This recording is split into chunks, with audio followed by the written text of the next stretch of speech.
اعوذ باللہ من الشیطان الرجیم بسم اللہ الرحمن الرحیم قال الم اقل لک انک لن تستطیع معی صبرا۔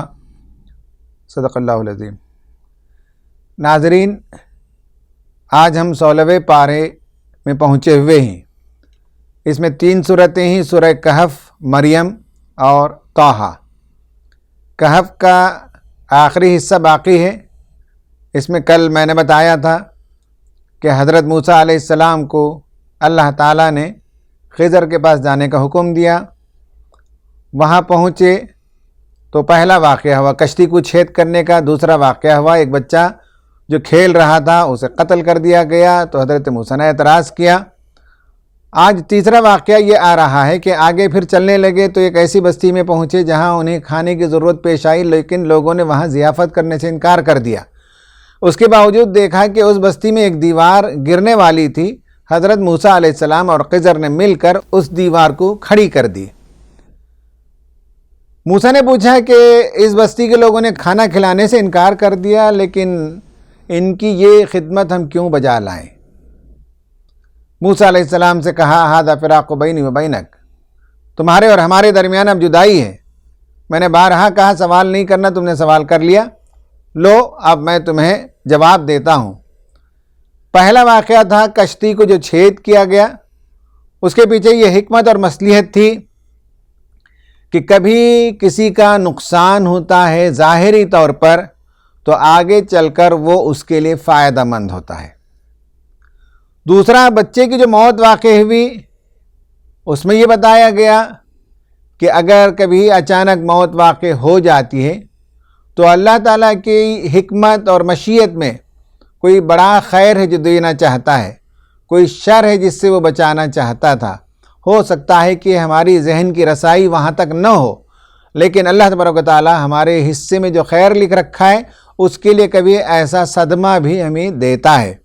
اور تیسرے واقعے سے جو سبق ملتا ہے وہ یہ کہ جب لوگ نیک ہوتے ہیں تو ان کی اولاد کے لیے اللہ تعالیٰ بھلا کرتا ہے، خیر کا سامان کرتا ہے اور ان سے بھی کراتا ہے جو اجنبی ہوتے ہیں، وہ رشتہ دار نہیں ہوتے۔ یہ 3 واقعات کے پیچھے 3 حکمتیں اور مصلحتیں سمجھا دی گئیں۔ اس کے بعد قرآن چوتھے واقعے پر آتا ہے، اصحاب کہف کا واقعہ، 2 باغ والوں کا واقعہ، موسیٰ اور خضر کا واقعہ، چوتھے نمبر پر ذوالقرنین کا واقعہ۔ ذوالقرنین کا ذکر قرآن میں آیا ہے۔ ذوالقرنین کا لفظی ترجمہ ہے 2 سینگ والا۔ اس کی مختلف تعبیر ہے۔ 2 سینگ والے سے مراد قوت والا، اقتدار والا، یہ معنی لیا گیا۔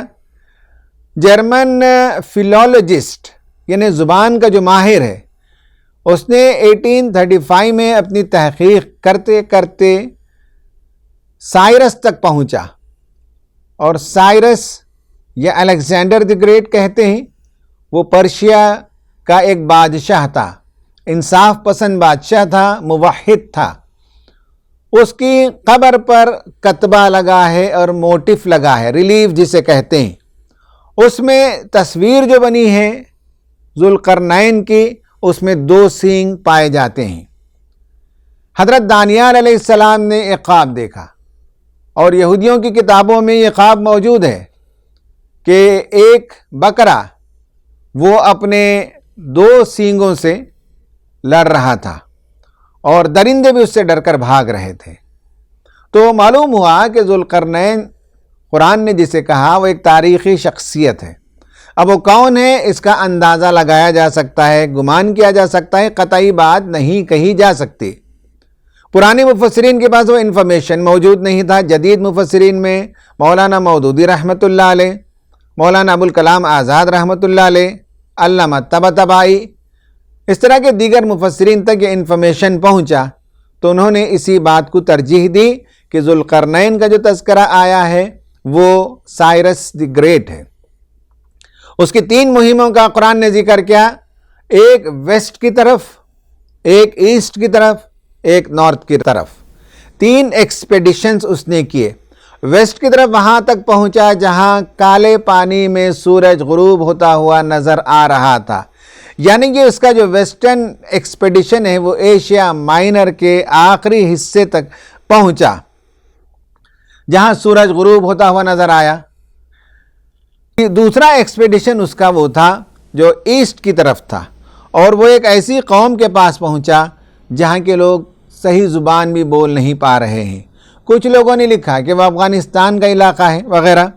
اور تیسرا ایکسپیڈیشن اس نے نارتھ کی طرف بیبیلون کی طرف کیا، جو ازبکستان وغیرہ کا علاقہ ہے۔ وہاں سے آگے کوکازس ماؤنٹین، قفقاز کی پہاڑیاں آتی ہیں، اس پہاڑیوں کے اس پار میں ماسکو ہے، اور ماسکو کی نسل کے لیے یہ لفظ استعمال کیا گیا، گوگ ماگ کہتے ہیں، یاجوج ماجوج کہتے ہیں۔ جب تیسرے ایکسپیڈیشن پر ذوالقرنین گیا تو وہاں کی قوم کے لوگوں نے کہا کہ جہاں پناہ ہمارے ہاں اس پار سے یاجوج ماجوج آتے ہیں اور وہ فتنہ گر ہیں، وہ فتنہ برپا کرتے ہیں، لوٹ کر لے چلے جاتے ہیں، کوئی دیوار بنا دیجئے۔ تو ذوالقرنین نے کہا کہ ٹھیک ہے، تم اپنا سامان لے آؤ، جو کچھ میٹیریل مل سکا میٹل اسے مولڈ کیا، اور اس نے کوکازس ماؤنٹین رینج میں ایک درے کے بیچ میں دیوار بنا دی تاکہ ادھر سے یاجوج ماجوج آ نہ پائیں اور فتنہ برپا نہ کر پائیں۔ علامہ مناظر حسن گیلانی رحمۃ اللہ علیہ نے لکھا ہے کہ یاجوج ماجوج سے مراد وہ یورپ کی نسل ہے۔ بعض لوگوں نے لکھا کہ وہ تاتاری ہیں اور منگول ہیں، بعض لوگوں نے لکھا کہ وہ ماسکو کے لوگ ہیں۔ بہرحال سب اسی علاقے کے ریس کے لوگ ہیں جو تحقیق بتاتی ہے، اور قرآن نے کہا کہ یہ بند اس وقت تک قائم رہے گا جب تک اللہ تعالیٰ چاہے۔ اس کے بعد قیامت کے قریب یاجوج ماجوج پوری دنیا میں پل پڑیں گے، پھیل جائیں گے۔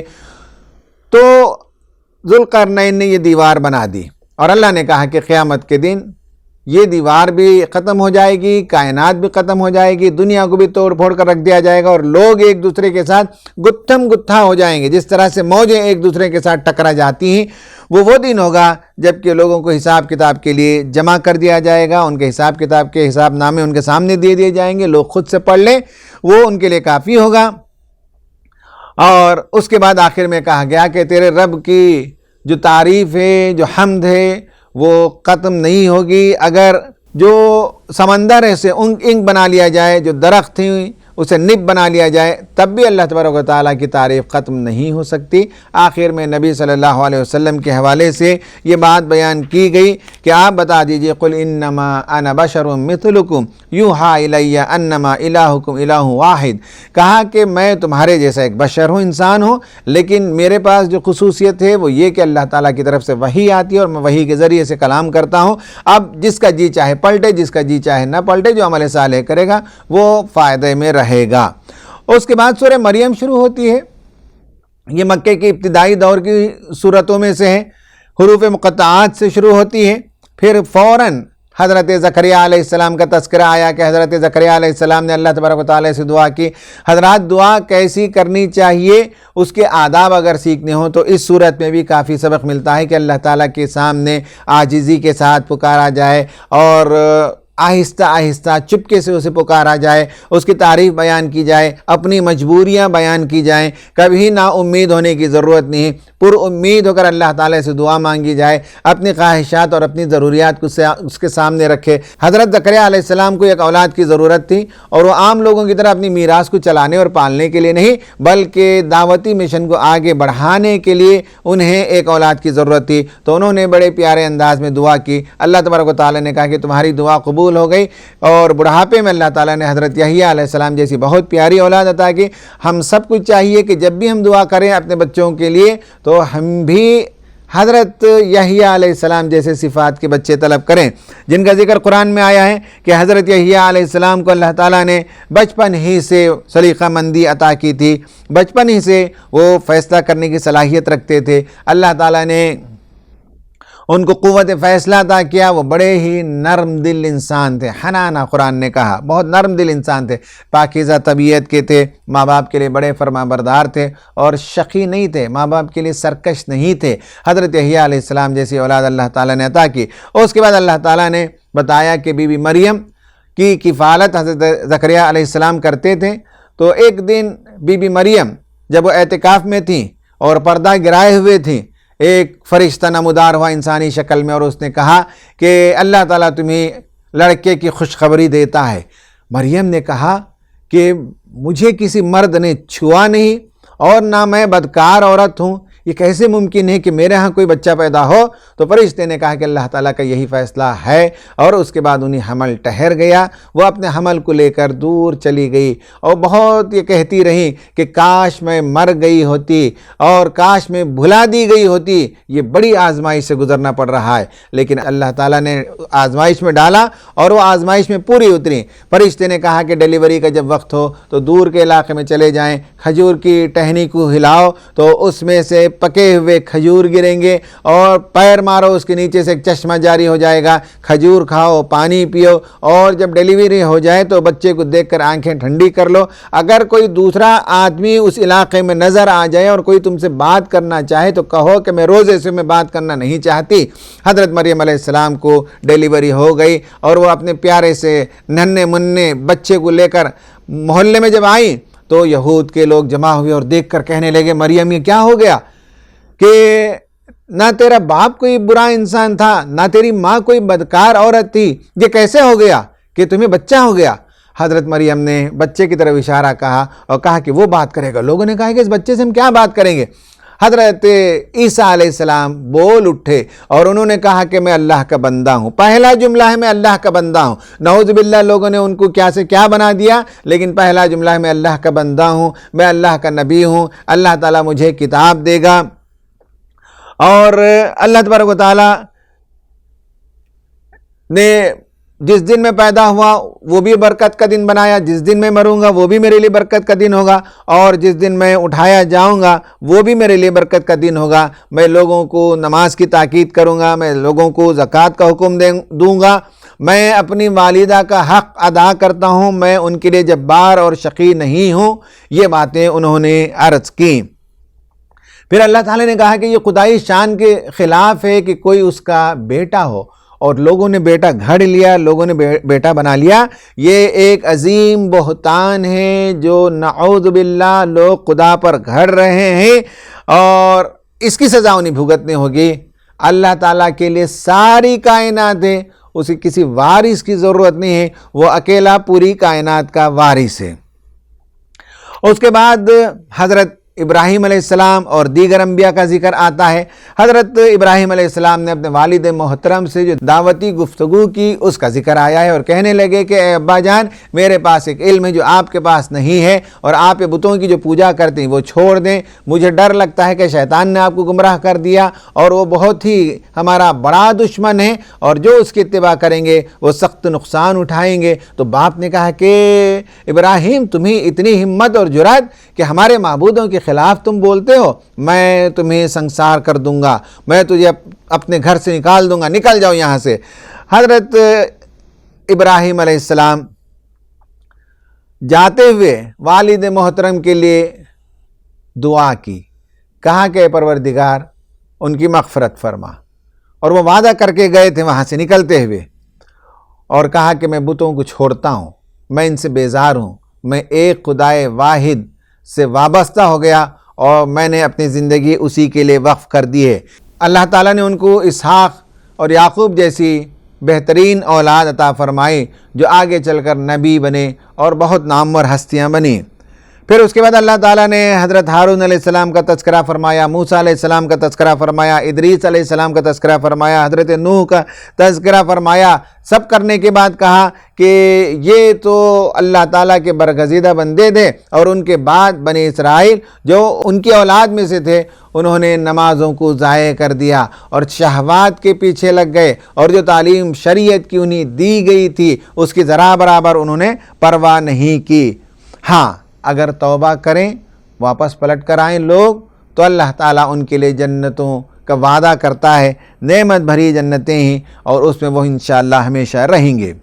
اس کے بعد اللہ تبارک و تعالیٰ نے اس صورت کے اختتام میں یہ بتایا، منظر آخرت کا کھینچا، اور کہا کہ مرنے کے بعد لوگ اٹھائے جائیں گے اور انسانوں کو جمع کریں گے، ہم سرکش لیڈروں کو ہم جمع کریں گے، شیاطین کو ہم جمع کریں گے، اور وہ دیکھنے کا وقت ہوگا کہ لوگ گھٹنوں کے بل خدا کے آگے گھگیا رہے ہوں گے، عاجزی کر رہے ہوں گے، رو رہے ہوں گے، پناہ مانگ رہے ہوں گے، اور اس دن اللہ تبارک و تعالیٰ نے فرمایا کہ صرف تقوی والوں کو ہم بچائیں گے، تقوی والوں کی حفاظت ہوگی۔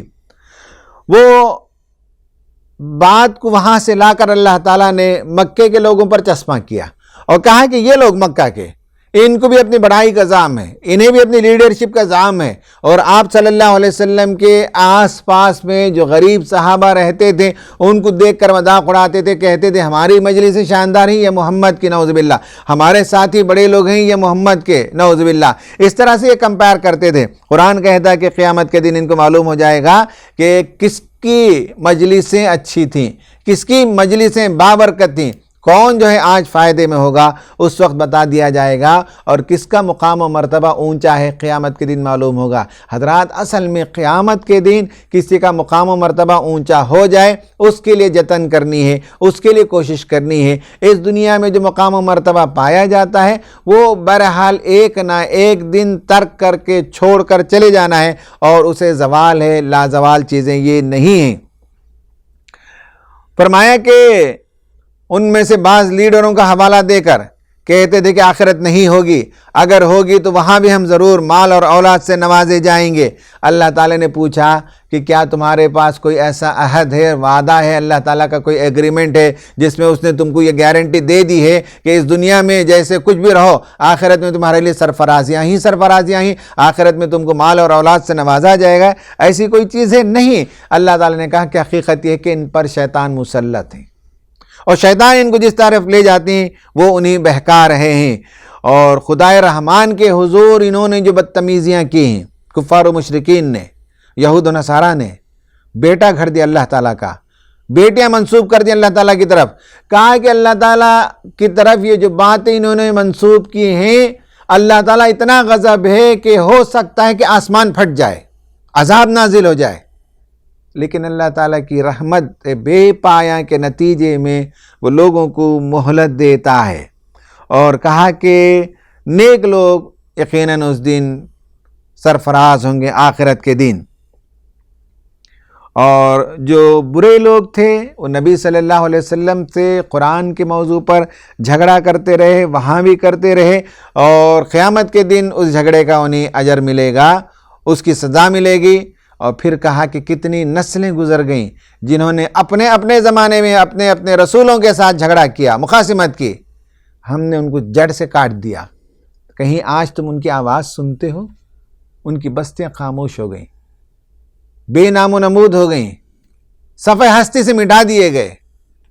اللہ تعالیٰ کی عظیم قوت کے آگے لوگوں کو چاہیے کہ ادب و احترام کا لحاظ رکھیں اور نبی صلی اللہ علیہ وسلم کی دعوت کو قبول کریں۔ اس کے بعد ایک اور صورت آتی ہے، سورہ طٰہٰ۔ حضرات، یہ مکے کی ابتدائی صورتوں میں سے ہیں۔ سورہ مریم میں کرسچینٹی کے سلسلے میں اسلام کا کیا کنسپٹ ہے، کیا تصور ہے، یہ واضح کیا گیا۔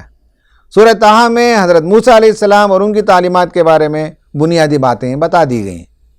شروعات ہی میں یہ آیتوں کے نزول کی وجہ سے مسلمانوں کا آئیڈیا کلیئر ہو گیا کہ نصارہ کے سلسلے میں اسلام کا کیا موقف ہے، یہود کے بارے میں کیا موقف ہے، اور نجاشی کے دربار میں جب حضرت جعفر طیار رضی اللہ تعالیٰ عنہ گئے اور گفتگو کی تو سورہ مریم ہی کی آیتوں کی تلاوت کی۔ سورہ طٰہٰ اس کی شروعات بھی حروف مقطعات سے ہوتی ہے، اور کہا گیا کہ یہ قرآن ہم نے نبی آپ پر اس لیے نازل نہیں کیا کہ آپ مشقت میں پڑ جائیں، یہ آسمان و زمین کے رب اور رحمان کی طرف سے جو عرش عظیم کا مالک ہے نازل کردہ کتاب ہے، جس کے لیے آسمان و زمین اور ان کے درمیان جتنی چیزیں ہیں سب اس کی ملکیت میں ہیں۔ اس کے بعد حضرت موسیٰ علیہ السلام کا قصہ شروع کیا اللہ تعالیٰ نے، اور فرمایا کہ حضرت موسیٰ علیہ السلام مدین سے آ رہے تھے مصر کی طرف، سردی کی رات تھی، اندھیری رات تھی، سنسان وادی میں وہ اور ان کے گھر والے تھے۔ ایک جگہ قیام کیا، دور سے آگ نظر آئی تو اپنی اہلیہ سے انہوں نے کہا کہ میں وہاں جا کر آتا ہوں، آگ نظر آ رہی ہے، یا تو سینکنے کے لیے کچھ آگ مل جائے یا وہاں سے راستہ معلوم ہو جائے گا آگے کیسے جانا ہے۔ جب وہاں پہنچے تو دراصل وہ آگ نہیں تھی، اللہ تبارک و تعالیٰ کا جلال تھا، اللہ تعالیٰ وہاں جلال افروز تھا، اور اللہ تعالیٰ نے حضرت موسیٰ علیہ السلام کو خطاب کیا اور کہا کہ اے موسیٰ، تم وادی مقدس میں ہو، اپنے نالین اپنے جوتیوں کو باہر چھوڑو اور یہاں آؤ، میں نے تم کو منتخب کیا، اننی انا اللہ، میں اللہ ہوں، میں نے تم کو منتخب کیا ہے، میں تم کو رسول بنا رہا ہوں اور تمہیں فرعون کی طرف بھیج رہا ہوں۔ پوچھا کہ موسیٰ تمہارے ہاتھ میں کیا ہے؟ کہا کہ یہ عصا ہے جس سے میں پتے گراتا ہوں، بکریوں کو کھلانے کے لیے کام آتا ہے، کبھی میں اس سے ٹیک لگاتا ہوں۔ کہا کہ اس کو پھینکو۔ جب زمین پہ حضرت موسیٰ علیہ السلام نے عصا پھینکا تو وہ اژدہا بن گیا۔ حضرت موسیٰ گھبرا گئے۔ قرآن نے کہا، اللہ تعالیٰ کہتا ہے کہ نہیں، ڈرنے کی ضرورت نہیں ہے، پکڑو اسے۔ پھر وہ لاٹھی بن گئی۔ پھر اسی وقت دوسرا معجزہ انہیں عطا کیا گیا ید بیضاء کا، اور کہا کہ تمہیں اب فرعون کے پاس جانا ہے۔ حضرت موسیٰ علیہ السلام نے کہا کہ اے پروردگار، میرا بھائی ہارون، اس کے ذریعے سے میری مدد فرما۔ اور یہ مشہور دعا، رب اشرح لی صدری ویسر لی امری واحلل عقدۃ من لسانی یفقہوا قولی، یہ اسی وقت کی ہے کہ اے پروردگار مجھے شرح صدر عطا فرما، جو میسیج میں لے کر جا رہا ہوں، جو میں پیغام لے کر پہنچ رہا ہوں، وہ پیغام میں کما حق ہو اس کے دربار میں پہنچا سکوں، میری زبان میں تاثیر دے، روانی دے، اور میں جو مفہوم اور جو مدعا بیان کرنا چاہتا ہوں اس کی قدرت مجھے عطا کر اور سامنے والے کو اس کا فہم عطا کر۔ کہا کہ ہم نے تمہاری دعا قبول کر لی۔ حضرت ہارون علیہ السلام کو آپ کا اسسٹنٹ بنا دیا گیا۔ پھر اللہ تبارک و تعالیٰ نے فرمایا کہ ایک اور مرتبہ ہم نے تم پر احسان کیا ہے، وہ بھی یاد رکھو کہ جب فرعون نے، جس فرعون کے پاس حضرت موسیٰ کو بھیجا گیا، اس کا باپ فرعون تھا۔ اس زمانے میں بنی اسرائیل کے ہاں جو لڑکا پیدا ہوتا تھا اسے قتل کر دینے کا حکم اس نے صادر کر رکھا تھا۔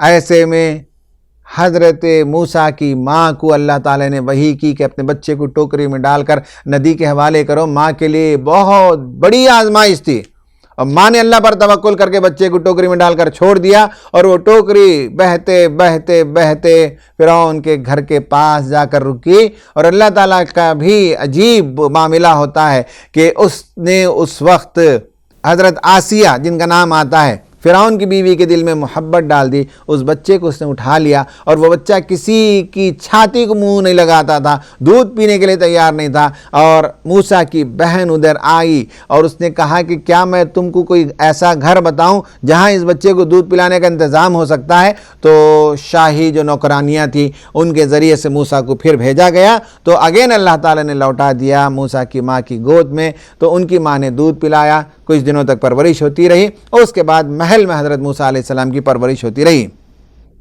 حضرات، جن لوگوں کو دعوتی کام سے دلچسپی ہو، جو کمیونیکیشن کا آرٹ سیکھنا چاہتے ہوں، انہیں چاہیے کہ سورہ طٰہٰ میں جو ڈائلاگ ہے فرعون کے دربار میں، پارلیمنٹ میں، اس کا غور سے مطالعہ کریں۔ یہ موقع نہیں کہ ہم تفصیل سے بتائیں، لیکن کمیونیکیشن اسکل کیسے ڈیولپ کرتے ہیں، اور کیسے جب دعوتی گفتگو ہوتی ہے تو خاص کر داعی کو اکسایا جاتا ہے، داعی کو اریٹیٹ کیا جائے گا، داعی کو چھیڑا جائے گا، غصہ دلایا جائے گا۔ یہ کرتوت اور یہ طریقہ ہمیشہ سے باطل کا رہا ہے۔ اس وقت داعی کیسے اپنا کولنس باقی رکھے، کیسے وہ کمپوزڈ رہے، کیسے وہ اطمینان اور قرار کے ساتھ جن سوالات کا جواب دینا ہو اس کا دے، جن سوالات کے جوابات نہ دینا ہو، جنہیں ٹالنا ہو، جنہیں اسکیپ کرنا ہو، جہاں خاموشی اختیار کرنی ہو، وہ سارے جو اصول ہیں، جو فن ہے، جو اسکل ہے، وہ یہاں ڈائلاگ میں آپ سیکھ سکتے ہیں۔ مثال کے طور پر ایک دو باتوں کی طرف میں آپ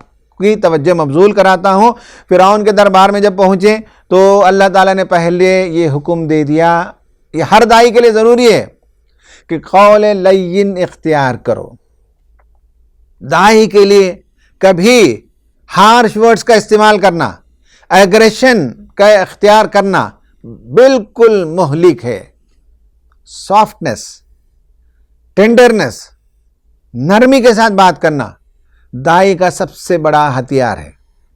آپ دیکھ لیجئے کہ جو لوگ ڈیبیٹ میں نرم ہوتے ہیں، کول مینٹین کرتے ہیں اور بہت ہی سوفسٹیکیٹڈ لینگویج استعمال کرتے ہیں، سخت سے سخت آدمی بھی وہاں پگھل جاتا ہے۔ اور جیسے ہی کسی نے آپ کو شہ دی اور آپ بھڑک اٹھے تو اس کے بعد آپ کا پورا مقام و مرتبہ خاکستر ہو جاتا ہے۔ موسیٰ علیہ السلام سے کہا کہ بتاؤ تمہارا رب کون ہے؟ حضرت موسیٰ علیہ السلام نے جواب دیا کہ میرا رب وہ ہے جس نے ساری چیز کو پیدا کیا اور بہت متناسب بنایا. کسی چیز کو بھی دیکھ لو، بے ڈھب نہیں بنایا، بے ڈھنگا نہیں بنایا. ہر چیز کے پیچھے اللہ تعالیٰ کی کاریگری دیکھ سکتے ہو، آرٹسٹری دیکھ سکتے ہو. پرندوں کو دیکھو، اس کی آرٹسٹری دیکھو، اس کا پروپورشن دیکھو، اس کے رنگوں کے کمبینیشن کو دیکھو، ان کی آوازوں کو دیکھو.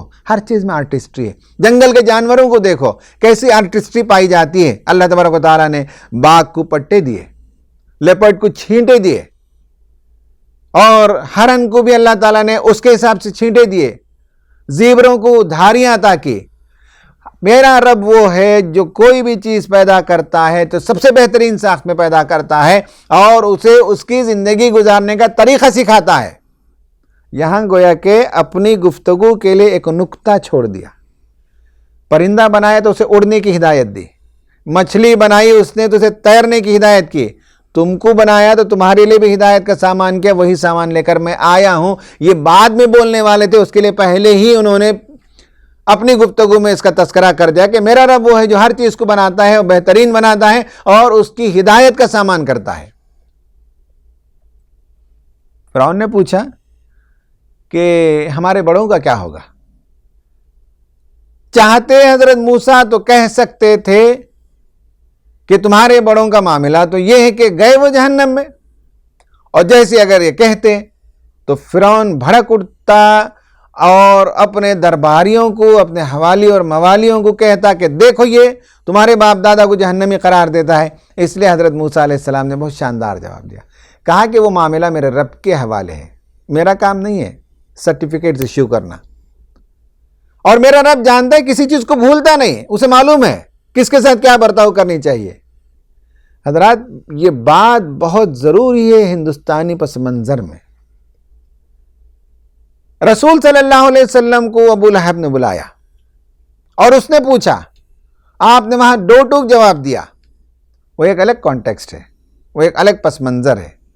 لیکن اس پس منظر میں جہاں حضرت موسیٰ علیہ السلام ایک مائنورٹی سے تعلق رکھتے تھے، ایک ڈپرائیو کمیونٹی سے تعلق رکھتے تھے، وقت کے ایک جابر بادشاہ کے دربار میں تھے، وہاں جواب دیا کہ میرا رب جانتا ہے بہتر، وہ بھولتا نہیں اور سب کے بارے میں اس کا فیصلہ صادر ہے.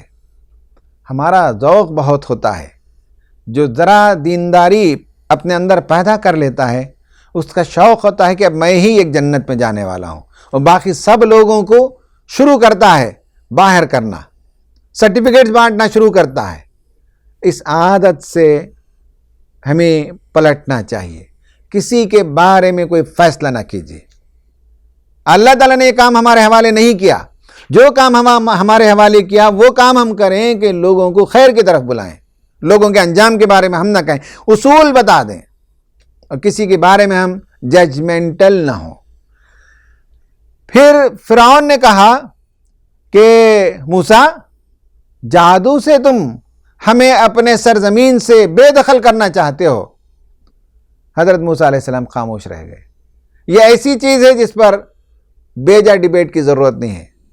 یعنی کبھی دنیا میں جادو سے کوئی بادشاہ نہیں بنا، جادو سے کسی نے ووٹ حاصل نہیں کیے، جادو کے ذریعے سے کوئی پرائم منسٹر اور پریزیڈنٹ نہیں بن جاتا. اس کی تاریخی دلائل بھی دے سکتی ہیں، گفتگو کی جا سکتی تھی. موسیٰ علیہ السلام نے مناسب سمجھا کہ خاموشی اختیار کریں. بیجا اور بیتو کے سوالات کا یہی حشر ہونا چاہیے کہ خاموشی ساتھ لینا خود ایک جواب ہے. ایک اصول یہ کہا جاتا ہے یو کین ناٹ کمیونیکیٹ، یعنی آپ اس پر قدرت ہی نہیں رکھتے کہ آپ کمیونیکیشن نہ کریں. خاموشی رہنا خود ایک کمیونیکیشن ہے، اس کا جواب ہے. تو آپ کے پاس ایسی کوئی قدرت نہیں ہے جس میں آپ اپنا میسج سامنے والے تک پہنچانے سے معذور رہیں یا اسے بچا کر رکھیں. نہیں، آپ کی خاموشی خود ایک میسج ہے. آپ کا تیوری چڑھانا خود ایک میسج ہے. آپ کا مسکرا دینا خود ایک میسج ہے. آپ کا منہ پھیر لینا خود ایک میسج ہے. تو خاموشی خود ایک میسج ہے کہ یہ کوشچن ٹریش بن کے لائق ہے، اس کا کوئی جواب نہیں ہونا چاہیے. پھر اس کے بعد کہا اچھا چلو مظاہرہ کرتے ہیں، اور اس نے جمع کیا جادوگروں کو، جس کی تفصیلات اس سے پہلے والی صورتوں میں گزر گئی ہے. اور یہ سب ہوا.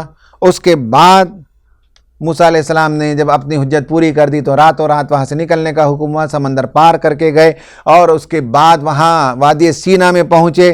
وادی سینا میں پہنچنے کے بعد ہمیں معلوم ہے کہ اللہ تبارک و تعالیٰ نے وہاں آپ کو بلایا پہاڑ پر شریعت سے سرفراز کرنے کے لیے۔ اس درمیان سامری نے ایک بچھڑا بنا دیا، حضرت موسیٰ علیہ السلام لوٹے اور حضرت ہارون علیہ السلام سے باز پرس کی، بعد میں سامری سے انہوں نے باز پرس کی اور کہا کہ یہ تیرا کیا رویہ ہے۔ اس کے بعد اسے سزا دی، لامساس لامساس، زندگی بھر تو پکارتا رہے گا، کوئی تیرے قریب نہیں آ پائے گا، اور اسی وحشت کی حالت میں اس کی موت ہو جائے گی۔ اور اس کے بعد اللہ تعالیٰ نے حضرت آدم علیہ السلام اور شیطان کا قصہ ایک اور مرتبہ نقل کیا، یہ بتانے کے لیے کہ انسان کی سب سے بڑی کمزوری گناہ نہیں ہے، انسان کی سب سے بڑی کمزوری اس کی غفلت ہے، غفلت کی وجہ سے گناہ کرتا ہے۔